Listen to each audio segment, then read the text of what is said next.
Hello বন্ধুরা, good morning. আমি অর্পিতা চলে এসেছি আরও একটা নতুন ব্লগ নিয়ে। তোমরা কেমন আছো সবাই? আমরা কিন্তু ভালো আছি। হ্যাঁ, তবে প্রচণ্ড গরম পড়েছে, কি বলো, তাই না? তো দেখো, মিহিকে কোলে নিয়ে সকাল সকাল মিহি তো এখন উঠে যায়। আমিও তারও আগে উঠে যাই, কারণ ছেলে প্র্যাকটিসে যায়, ওকে খাবার করে দিতে হয়, ওর জল গুছিয়ে দিতে হয়। তো যাই হোক, দেখো আজকে তোমাদের সাথে শেয়ার করছি এখন কি রান্না করছি বলো তো। রান্না আমি কিছুই করছি না, কারণ হচ্ছে যে এখন মিহি হোমমেড একটা স্যালাড বানাবো। তো সেটাই মিহিকে কোলে নিয়ে বানাচ্ছি। কেন জানো তো, আমি যখন এটা বানাতে এসেছিলাম, মিহি কী করছে, আমার পা ধরে, আমার নাইটিটা ধরে ও দাঁড়িয়ে রয়েছে নিচে। আর বাই চান্স যদি পড়ে যায়, এখনও তো দাঁড়াতে ও শেখেনি, ব্যালেন্স পায় না, ধূপ করে পড়ে গেলে মাথায় তো লাগবে। তাই জন্য না ওকে কোলে নিয়ে, এটা তো খুব একটা মানে রান্না না যে না ঝোল ছিটকে আসবে, গরমটা করে আসবে, হয় তবে তো গরম তো অবশ্যই লাগছে। দেখো না, মিহির না আবার ঘাম বসে বসে আবার একটু ঠান্ডা লেগে গেছে। এই কদিন আগে মেয়েটা সুস্থ হলো, আবার ঠান্ডা লেগে গেছে, তো নাক দিয়ে সমানে পড়ছে, জানো তো। আর তোমরা বলো তো যে ঘরোয়াভাবে কীভাবে সর্দিটাকে আটকানো যাবে, যদি কেউ জেনে থাকো অবশ্যই কিন্তু কমেন্টে এসে জানিও। আর এখানে দেখো কি কি নিয়েছি। ড্রাই ফ্রুটস নিয়েছিলাম, ড্রাই ফ্রুটসের মধ্যে ওই কাঠবাদাম, তারপরে কিশমিশ আছে, তারপরে আমন্ড বাদাম, তারপরে আরও কী কী যেন টাইপের আছে জিনিসপত্র। আর তার মধ্যে ছিল মাখানা, তারপরে ছিল মুড়ি। হ্যাঁ, আমি আপাতত ঘরে আমার এই কটাই জিনিস ছিল, সেগুলো দিয়ে কিন্তু বানাচ্ছি। এর মধ্যে কিন্তু আমি পরের দিনকে চিড়েও অ্যাড করব।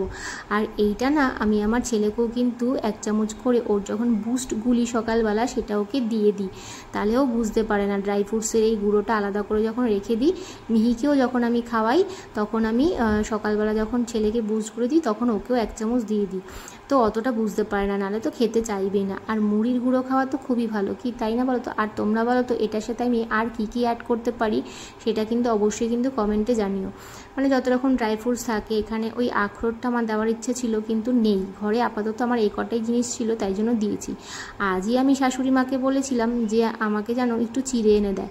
চিড়েটাও কিন্তু শরীরের পক্ষে ভালো, আর এই গরমের পক্ষে তো চিড়েটা খুবই ভালো হবে। তারপরে দেখো গ্যাস জ্বালিয়ে দিয়েছি, আর এখানে তাওয়া একটা বসিয়ে দিয়েছি। প্লিজ তোমরা তাওয়াটা দেখে কেউ কিছু মনে করো না, কেন বলো তো, রুটি করতে করতে না এরকম হয়ে গেছে, আর হ্যান্ডেলটাও ভেঙে গেছে। একটা ভালো দেখে একটা তাওয়া কিনতে হবে রুটি করার জন্য। তো এখানে আমরা রুটি করি, আর ধরো শুকনো কিছু মশলা যদি কিছু ভাজতে হয় না, তাহলে এটার মধ্যে করে নিই, তাহলে বেশ তাড়াতাড়ি করে হয়ে যায়। আর এগুলোকে এখন ভালো করে নিয়ে মানে রোস্ট করব, মানে ড্রাই রোস্ট করব। তো সবার আগে না আমি এই ড্রাই ফ্রুটসগুলো দিয়ে দিলাম। এখানে কাজু কিশমিশ, মানে কালো কিশমিশ বলো, কালো কিশমিশগুলো কিসের কী বলে আমি জানি না। তারপরে ধরো এমনি নর্মাল কিশমিশ ছিল, আমন্ড বাদাম ছিল। হ্যাঁ, তো এইগুলোকে আগে ভালো করে কিন্তু একটু ড্রাই করে নিচ্ছি, মানে ভেজে নিচ্ছি হালকা শুকনো তাওয়ায়। তারপরে না মাখানাটা দিয়ে দেবো। আমি না এই যতটুকু পরিমাণ দেখছো, এই কিছুদিন ধরে চলে যাবে, তারপরে কিন্তু আবার বানাবো। একবারে এক গাদা যদি বানিয়ে রাখি, তাহলে কিন্তু খারাপ হয়ে যাবে এই গরমকালে। আর তোমরা যদি একটু বানিয়ে 7 দিন কিংবা 15 দিন জোর হলেই যদি ফ্রিজে রাখতে পারো, তাহলে আরও ভালো হয়। কিন্তু আমার দরকার পড়ে না, আমি একদমই অল্প বানাই, যেহেতু 2 ভাই বোনেই খায়, তো তাই জন্য বেশি দিন কিন্তু যায় না। ওই 7 দিনের মধ্যে, মানে 6 দিন কিংবা 7 দিনের মধ্যেই কিন্তু শেষ হয়ে যায়।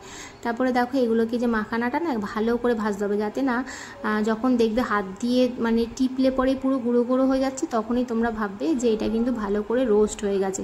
তাহলেই কিন্তু গুঁড়ো গুঁড়ো পুরো করতে সুবিধা হবে। আর যতক্ষণ না ওরকম হচ্ছে, ততক্ষণ কিন্তু হালকা আছে কিন্তু তোমাকে ভাজতে হবে। হ্যাঁ, গ্যাসটাকে কিন্তু আমি একদম সিম করে নিয়েছি। আচ্ছা, তোমাদের বলে রাখি যে আমি মিহিকে কোলে নিয়ে কেন করছি। শাশুড়ি গেছে বাজারে, তাছাড়া অরূপও গেছে কিন্তু আমার ছেলেকে নিয়ে ক্রিকেট প্র্যাকটিস করাতে। ওরা থাকলেও কিন্তু মিহি ওদের কাছে যেত না। কেন বলো তো, মিহি একদমই ওদের কাছে মানে কোলে কোলে থাকতে চায় না, মানে ওরা বেশিক্ষণ ওকে রাখতে পারে না, আর ও থাকতে চায় না। সারাক্ষণই আমার মা না এটা হচ্ছে তো একটুখানি মানে মা ডাকে না, কিন্তু ওই আমার পেছন পেছন ঘুরতে থাকে, নাহলে আমাকে কোলে রাখতে হবে, এইরকম হচ্ছে। তারপরে তোমাদের দেখো এটাকে একটু ঠান্ডা করতে দিলাম, জানো তো, টেবিলের ওপরে ফ্যানটাকে চালিয়ে দিয়েছি, এটা যতক্ষণ ঠান্ডা হতে থাক। আর এখানে দেখো আমার দুধ সাবু তো প্রত্যেক দিনই এখনও চলতে থাকে, আমার শাশুড়ি করে রাখে। তো চলো ওপরে যাই, আমি স্নান করে নেবো।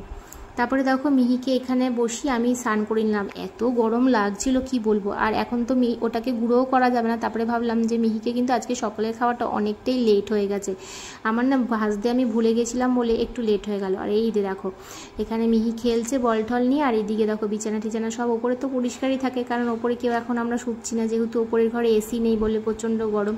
হ্যাঁ, এসি যখন লাগানো হয়ে যাবে তখন কিন্তু ওপরে শোবো, তাই জন্য আমি স্নান করে নিলাম। আর এখন ভাবছি মিহিকেও স্নান করিয়ে দেবো, এত গরম পড়েছো তো, এখন প্রায় 11:15 মতন বাজে। তাই কি বলো, স্নান করিয়ে দিই, এরপরে নাহলে আরও বেলা হয়ে যাবে স্নান করাতে, তখন আর স্নান করাতে গেলে অনেকটা ঠান্ডা লেগে যেতে পারে। তো চলো, মিহিকে না আমি প্রত্যেকদিনই এখানে কিন্তু জলটা গরম করি, এইখানে মানে ইন্ডাকশন ওভেনে। আচ্ছা, আমাদের ওপরের ফ্যানটা চলছে তাই খুব আওয়াজ হচ্ছে, তোমরা একটুখানি অ্যাভয়েড করো।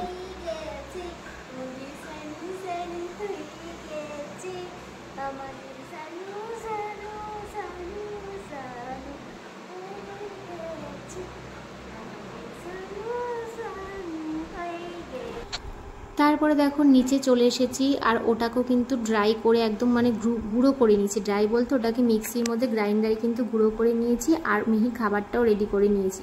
সেটা তোমাদের সাথে দেখালাম না মিহির খাবারটা। আর এখানে দেখো মিহিকে যেহেতু স্নান করে নিয়েছিলাম তাই জামা পরিয়ে দিয়েছি, এখন ভালো করে ক্রিম মাখিয়ে দিয়েছি, আর তার আগে কিন্তু পাউডার দিয়ে দিয়েছিলাম, গলায় টলায় ভালো করে পাউডার দিয়েছি।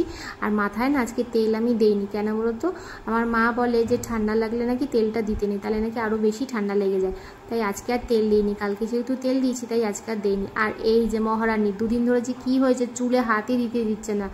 আর ওকে আমি যে এই হেয়ারস্টাইলগুলো করি, সবাই বলো যে ওকে কিভাবে আমি হেয়ারস্টাইলগুলো করি, মানে বাচ্চা মানুষ ওকে চুল ধরতে দেয়, ওকে চুল বাঁধতে দেয়, সবারই কিন্তু তোমাদের এই প্রশ্নটা। হ্যাঁ, তোমাদের জন্য কিন্তু একদিন ওই ভিডিওটাও আনবো যে আমি মিহিকে কিভাবে চুলটা বেঁধে দিই, মানে ও চুল বাঁধার সময় কি করে, কি করে আমি ওকে শান্ত করে রেখে তারপরে চুলটা বাঁধি, মানে চুল বাঁধার সময় ও কি অ্যাক্টিভিটিগুলো করতে থাকে সেগুলো তোমাদের সাথে শেয়ার করবো। তোমাদের অনেকেরই কিন্তু প্রশ্ন ছিল।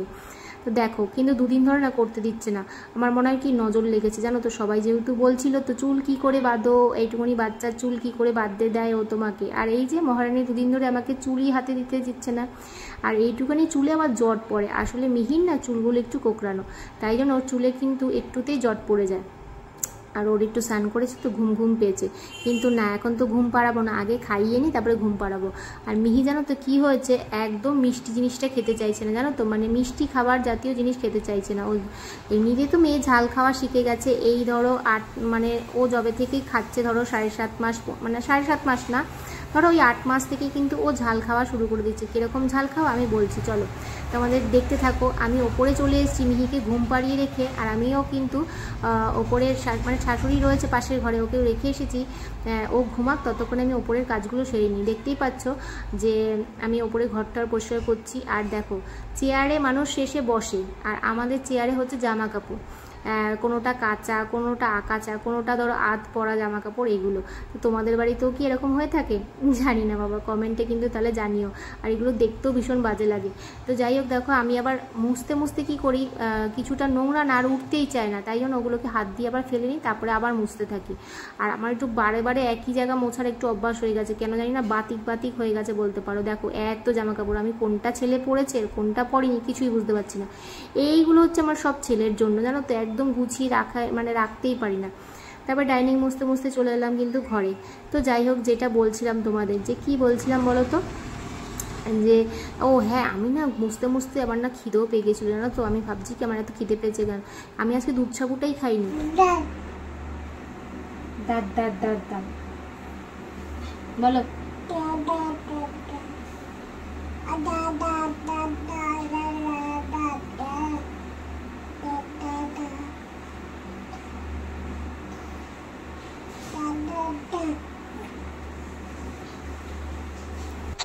তো তোমরা তো দেখতেই পেলে যে মিহিরানি কিন্তু দাদা কিন্তু বলতে শিখেছে জানো তো। আর যাই হোক, যেটা নাকি ও দাদা ভাই ভীষণ খুশি। আর মিহি ঝাল খায় কীরকম বলো তো, আমরা যে রান্নাটা করি মাছটা কিংবা আলুটা, সেটাই কিন্তু আমাদের ভাতে মুছে তারপরে ওকে খাওয়াই, ও কিন্তু খেয়ে নেয় আর চটপট করে খেয়ে নেয় ঝালের জিনিস। আর মিষ্টি যদি দেই কোনো খাবার মিষ্টি দিয়ে রান্না করে, মানে খেজুর দিয়ে, সেটা দিয়ে একদম মেহে খেতে চায় না। যাই হোক, আজকের ব্লগটা এইটুকুই, পুজো করতে ব্লগটা শেষ করছি। ভালো থেকো সবাই, সুস্থ থেকো, দেখা হবে আবার কাল।